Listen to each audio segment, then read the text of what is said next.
Hey everyone, I'm James Marcuzzo. This is the KSS, and I've got a video for you where I'm going to talk about equality of opportunity, equity of outcomes, or equality of outcomes, and then a little bit about Matthews and his article, which is kind of a mess, but we'll start off with the important stuff, defining our terms. Equality of opportunity has a huge problem in that it's a confusing term because it doesn't really do what it says. And this is one of the reasons why Matthew's opening discussion is so disjointed and misleading. Here's the deal. He is correct that it would be awful, tyrannical, and dystopian to create equal opportunities in the sense of creating same opportunities for all Americans. Yeah, that would be terrible. It would be the solution would be far worse than the problem. We don't do that. Equal opportunity is much better understood as a removal of roadblocks, right? And we can look to Adler really quickly in his fairness and justice discussion, where he said that immutable characteristics like sex or ethnicity, right, things you didn't choose and you can't control, and they have no impact on your capability, right? So they shouldn't be considered.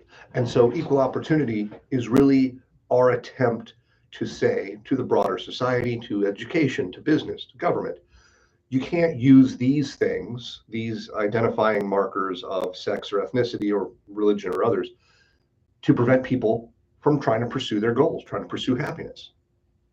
It's an unjust act, right, according to Adler. So it's not about creating the same opportunity so that everyone starts the race of life at the same spot. We don't do that. That would be terrible. Matthews is correct, but we don't do it, so it doesn't matter. What we do is we say, we know you start at all the different places. And we're just going to say, as a society, you can't use these identifying markers to prevent people from pursuing their interests, their goals. Equality of opportunity. Equity of outcome. Equality of outcome is different, obviously, and we can use some examples. The most basic just definition is regardless of inputs, regardless of context, you have a predetermined outcome that you will force to occur. You'll force the occurrence. And so we can give some examples. I'll give you one fictional one from Jonathan Haidt. I'll give you some other more real world ones. In school, you have boys and girls of similar age groups breaking rules and being punished at different rates. This might shock some of you, but young boys are somewhat unruly and don't do a great job of following rules, and as compared to girls on average who are much better at that. And so from an equity position, we say we want to see those numbers equalized. We don't want to see this high number of boys punished and this low number of girls punished. Bring those in line. Well, how do you do that? It's actually quite easy. You ignore the behaviors of the boys and the girls, and instead you change the goalposts, you change the standards. So if a young boy talks back in class or talks out of turn or gets up out of his seat, you just don't punish him for those things. Right? No punishment. Done. Young girls, on the other hand, who are much more well-behaved and calmer on average, you just punish them for more things that you wouldn't otherwise punish them for. So the girls' punishment goes up and the boys' punishment drops. And now here we are. Equity. Right. Now, this isn't a real thing, but in fact, we have done this in schools based on ethnic lines, just not on sex lines. It's tyrannical. Of course, it's inappropriate to do that. You know, you set the same standard, and then people either meet those standards or they don't. But that's what equity isn't concerned with merit. It's not concerned with fairness in that way. It thinks of fairness differently. Affirmative action is another, probably more practical and well understood manifestation of equity in society. Regardless of who is qualified and whose merit got them to the position, to meet the standards of whatever institution, whether it be professional, business, or education. That particular institution has decided that we want the makeup of our body of students, for example, to look like this. We want this percentage Caucasian, this percentage Asian, this percentage male, this percentage female, this percentage Hispanic, this percentage African American. And so we don't care who is qualified or not. We'll just change the standards so that we can get those percentages in line. And of course, the Supreme Court said that that's illegal. You can't do that. And the universities and various businesses will try to find ways to do what they think, right, is morally appropriate for them to do.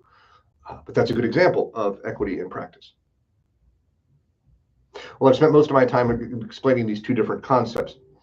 When it comes to Matthews, as I stated earlier, the problem with his opening is that he assumes something about equality of opportunity that's not true. So then his conversation follows, and it's like ancient aliens. It doesn't matter because none of it's real. But he's very frustrated with inequality in the world, like Sawhill is, maybe to a lesser extent. And we should mitigate inequality. But why? Well, you might not like inequality because you think it's unfair. You think that people are suffering and they're poor, and so we should fix that. Fair enough. But you could also come from a different perspective. We don't want too much inequality because too much inequality creates instability in the system, and systems and structures are important. And stability is really important for human society and flourishing and safety, security. And so we don't want things to be unstable. And so if inequality ramps up too much and people start to think that the system is illegitimate or rigged against them, then they will start making their own rules, and it will usually be to the detriment to the system. So regardless of whether you come from the left or the right, excessive inequality is harmful, either to the individual, well, both to the individual and to the system. So we should mitigate it. Sawhill says, let's focus on education and family. Those are things that we know can produce more or mitigate inequality, depending. And so let's go and attack it at those points. Make families more stable, incentivize families to stay together, do what we can to make it easier for parents to have their children and work appropriately, maybe have some child care and health care so that the kids can have a nice, stable life and their parents can be there for them and raise them, you know. And then education. Well, our education system is in absolute shambles right now, and I don't know what the appropriate thing to do is. But it's not producing better, more equipped, more capable students. We've seen here is equity. We have seen increasing rates of graduation and academic success. At the same time, we've seen lowered rates of standardized test scores. So kids are coming out of school less capable than they used to, but more and more kids are graduating high school at higher rates. Do you think they changed the goalpost on that one? Maybe. So that's Sawhill. Matthews, on the other hand, doesn't give us the affirmative action, level the numbers sort of argument that I provide in the first definition. He says something just more like, when there are poor people, just make sure they have a basic standard of living. Just collect more money from the population, take all the money from the taxpayers that's necessary so that nobody lives below a certain standard of living. We might look back to Adler again. For the idea that it is unjust for someone to not have access to, you know, life, liberty, pursuit of happiness, things they need to live, food, clothing, shelter, education, healthcare maybe. And so those things all must be provided by the government. So really, Matthews, for all of his talk of equity and blah, blah, blah, he's really just looking at the Northern European system and saying we should have something like that. However, we have an entirely different set of circumstances. But that's a conversation for another day. I hope this was useful. Talk again soon.